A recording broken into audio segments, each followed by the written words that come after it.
Арамдан келген тамақ аш емес. Аллах деп бақпаса, көз жаш емес. Ақылым бар деп сүйінбе, саждаға тибеген баш емес. Нәпсіңден башқа ешкім саға қас емес. Тоқ сүйі үшін аққан жаш емес. Башым бар деп сүйінбе, саждаға тибесі ал баш емес.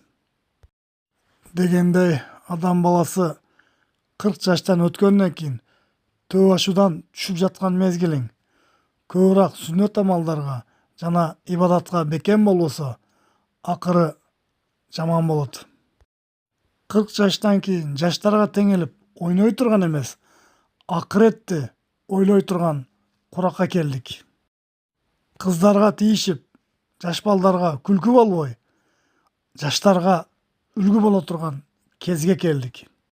Бұл дүниеде арқабыздан жақсы ис қалтырып, елге қызмат қылып, жаратқанның жанына жарық жүз менен барыбызға ақыретте момындардың арасында тұру насип етсін.